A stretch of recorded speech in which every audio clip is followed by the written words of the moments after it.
Welcome to YGV Kannadiga. Please subscribe, click the bell icon and set it to all for more updates.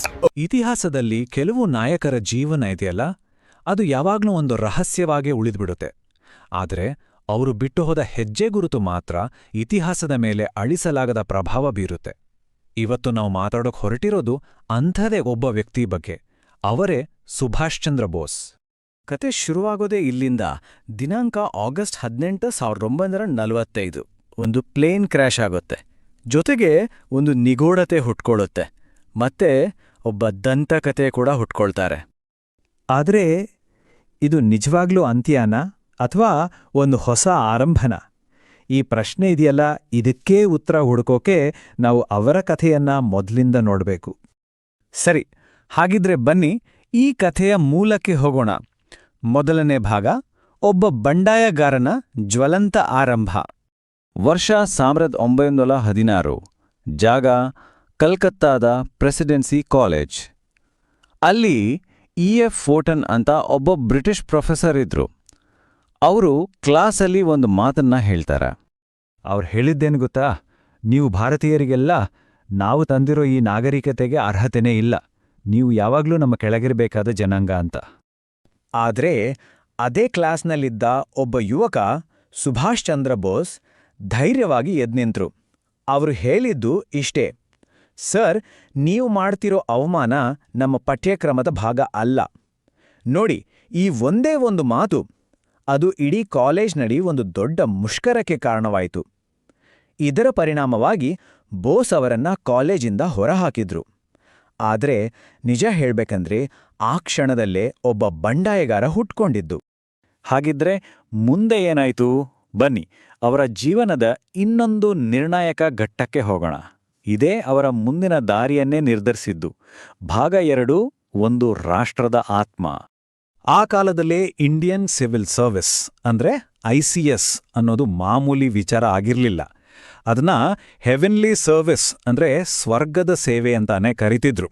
ಯಾಕೆಂದ್ರೆ ಬ್ರಿಟಿಷರ ಆಡಳಿತದಲ್ಲಿ ಒಬ್ಬ ಭಾರತೀಯನಿಗೆ ಸಿಗಬಹುದಾದ ಅತ್ಯಂತ ದೊಡ್ಡ, ಅತ್ಯಂತ ಪವರ್ಫುಲ್ ಹುದ್ದೆ ಅಂದ್ರೆ ಇದೇ ಆಗಿತ್ತು. ಕೇಂಬ್ರಿಡ್ಜ್ನಲ್ಲಿ ಓದ್ತಿದ್ದ ಬೋಸ್ ಅವರ ಮುಂದೆ ಆಗ 2 ದಾರಿಗಳಿದ್ವು. ಒಂದು ಕಡೆ ICS ಸೇರಿ ಐಷಾರಾಮಿ ಜೀವನ, ಅಧಿಕಾರ, ಸುಖ ಎಲ್ಲವೂ. ಇನ್ನೊಂದು ಕಡೆ ದೇಶಕ್ಕಾಗಿ ಹೋರಾಟ, ಕಷ್ಟ, ಬಡತನ, ತ್ಯಾಗ, ಈ ದಾರಿ. ಆಗ ಅವರು ತಮ್ಮ ಸಹೋದರನಿಗೆ ಒಂದು ಪತ್ರ ಬರೀತಾರೆ. ಅದರಲ್ಲಿ ಹೇಳಿದ್ದು ಹೀಗೆ: ಬ್ರಿಟಿಷರಿಗೆ ಸೇವೆ ಮಾಡೋದಂದ್ರೆ ನನ್ನ ಆತ್ಮವನ್ನೇ ಮಾರ್ಕೊಂಡ ಹಾಗೆ. ತ್ಯಾಗದ ಮಣ್ಣಿನ ಮೇಲೆ ಮಾತ್ರ ಒಂದು ದೇಶವನ್ನ ಕಟ್ಟೋಕೆ ಸಾಧ್ಯ. ಅದಕ್ಕೆ ನಾನು ರಾಜೀನಾಮೆ ಕೊಡ್ತೀನಿ ಅಷ್ಟೇ. ಆರಾಮದಾಯಕ ಜೀವನವನ್ನ ಬಿಟ್ಟು ಅವರು ಹೋರಾಟದ ದಾರಿಯನ್ನೇ ಆಯ್ಕೆ ಮಾಡ್ಕೊಂಡ್ರು. ಆದ್ರೆ ಬೋಸ್ ಅವರ ಈ ಕ್ರಾಂತಿಕಾರಿ ಯೋಚನೆಗಳಿದ್ವಲ್ಲ, ಅವು ಭಾರತದ ಸ್ವಾತಂತ್ರ್ಯ ಚಳವಳಿಯ ಒಳಗೇನೆ ಒಂದು ದೊಡ್ಡ ಬಿರುಕನ್ನೇ ಸೃಷ್ಟಿ ಮಾಡಿತು. ಭಾಗ 3, ಒಬಂಟಿ ಅಧ್ಯಕ್ಷ. 1939 ತ್ರಿಪುರಿ ಕಾಂಗ್ರೆಸ್ ಅಧಿವೇಶನ. ಇದು ಬಹಳ ಮುಖ್ಯ. ಯಾಕಂದ್ರೆ ಇಲ್ಲಿ ಸುಭಾಷ್ ಚಂದ್ರ ಬೋಸ್ ಅವರು ಗಾಂಧೀಜಿಯವರೇ ಆಯ್ಕೆ ಮಾಡಿದ ಅಭ್ಯರ್ಥಿ ಪಟ್ಟಾಭಿ ಸೀತಾರಾಮಯ್ಯ ಅವರನ್ನ ಸೋಲಿಸಿ ಕಾಂಗ್ರೆಸ್ ಅಧ್ಯಕ್ಷರಾಗಿ ಆಯ್ಕೆಯಾದರು. ಬೋಸ್ ಅವರ ಈ ಗೆಲುವಿಗೆ ಗಾಂಧೀಜಿ ಪ್ರತಿಕ್ರಿಯೆ ಹೇಗಿತ್ತು ಗೊತ್ತಾ? ಅವರು ಹೇಳಿದ್ದಿಷ್ಟೇ: ಸುಭಾಷರ ಗೆಲುವು, ಅದು ನನ್ನ ಸೋಲು. ಈ ಒಂದು ವಾಕ್ಯದಲ್ಲೇ ಗೊತ್ತಾಗುತ್ತೆ ಆ ಇಬ್ರು ದೊಡ್ಡ ನಾಯಕರ ನಡುವೆ ಸಿದ್ಧಾಂತದ ವಿಚಾರದಲ್ಲಿ ಎಷ್ಟು ದೊಡ್ಡ ಭಿನ್ನಾಭಿಪ್ರಾಯ ಇತ್ತು ಅಂತ. ಬೋಸ್ ಅವರ ಬೇಡಿಕೆ ತುಂಬಾನೇ ಸ್ಪಷ್ಟವಾಗಿತ್ತು. ಬ್ರಿಟಿಷರಿಗೆ 6 ತಿಂಗಳ ಟೈಮ್ ಕೊಡೋಣ, ಒಪ್ಲಿಲ್ಲ ಅಂದ್ರೆ ಸಂಪೂರ್ಣ ಕ್ರಾಂತಿ ಶುರು ಮಾಡೋಣ, ಇದಾಗಿತ್ತು ಅವರ ಮಾತು. ಆದರೆ ಇದಕ್ಕೆ ಉತ್ತರವಾಗಿ ಸಿಕ್ಕಿದ್ದು ಬರೀ ಮೌನ. ಕಾಂಗ್ರೆಸ್ನ ದೊಡ್ಡ ನಾಯಕರಿಂದ ಯಾರಿಂದಲೂ ಬೆಂಬಲ ಸಿಗಲಿಲ್ಲ. ಕೊನೆಗೆ ಅವರು ಅಧ್ಯಕ್ಷ ಸ್ಥಾನಕ್ಕೆ ರಾಜೀನಾಮೆ ಕೊಟ್ಟು ಫಾರ್ವರ್ಡ್ ಬ್ಲಾಕ್ ಅನ್ನೋ ತಮ್ಮದೇ ಪಕ್ಷವನ್ನ ಸ್ಥಾಪಿಸಿದ್ರು. ಈಗ ಬನ್ನಿ ಅವರ ಜೀವನದ ಅತ್ಯಂತ ಥ್ರಿಲ್ಲಿಂಗ್ ಅಧ್ಯಾಯಕ್ಕೆ ಹೋಗೋಣ. ಇದು ಸಿನಿಮಾಗಿಂತ ಕಮ್ಮಿ ಏನೂ ಇಲ್ಲ. ಭಾಗ 4, ಮಹಾನ್ ಪಲಾಯನ. ಬ್ರಿಟಿಷರು ಬೋಸ್ ಅವರನ್ನ ಮನೆಯಲ್ಲೇ ಬಂಧಿಸಿಟ್ಟಿದ್ರು. ಆದ್ರೆ ಬೋಸ್ ಅವರ ಪ್ಲಾನ್ ರೆಡಿ ಇತ್ತು. ಫಸ್ಟ್ ಸ್ಟೆಪ್, ವೇಷ ಬದಲಿಸೋದು. ಮಹಮ್ಮದ್ ಜಿಯಾವುದ್ದೀನ್ ಅನ್ನೋ ಇನ್ಶೂರೆನ್ಸ್ ಏಜೆಂಟ್ ಆದ್ರು.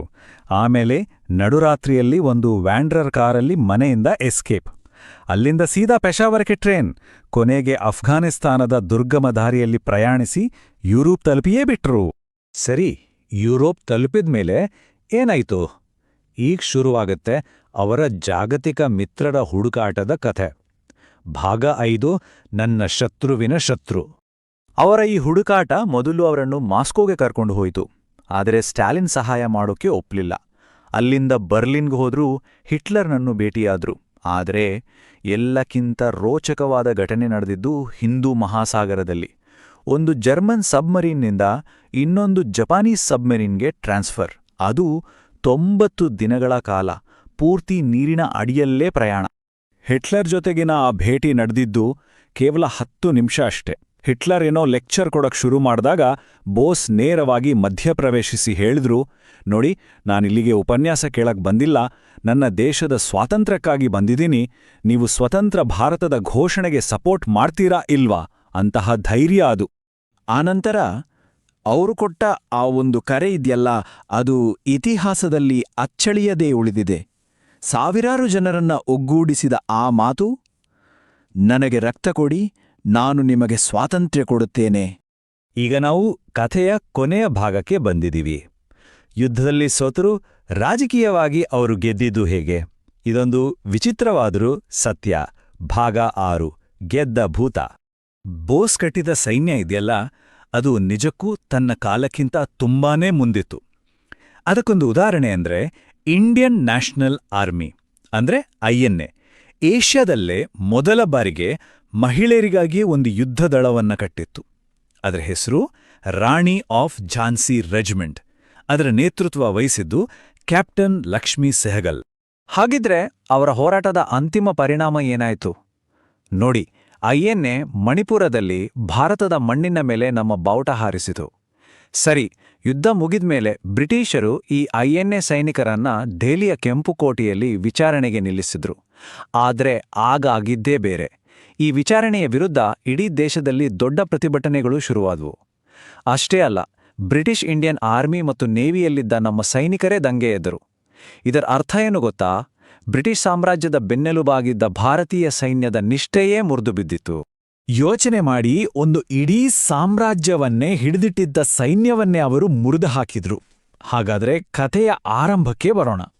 ಸುಭಾಷ್ ಚಂದ್ರ ಬೋಸ್ ನಿಜವಾಗ್ಲೂ ಆ ಪ್ಲೇನ್ ಕ್ರ್ಯಾಶಲ್ಲಿ ತೀರ್ಕೊಂಡ್ರಾ, ಅಥವಾ ತಮ್ಮ ದೇಶ ಕೊನೆಗೂ ಸ್ವತಂತ್ರವಾಗಿ ಉಸಿರಾಡೋದನ್ನ ನೋಡೋಕೆ ಇಲ್ಲೇ ಎಲ್ಲೋ ಉಳಿದುಕೊಂಡ್ರಾ? ಈ ಪ್ರಶ್ನೆಗೆ ಉತ್ತರ ಇವತ್ತಿಗೂ ಒಂದು ನಿಗೂಢವಾಗಿಯೇ ಉಳಿದಿದೆ.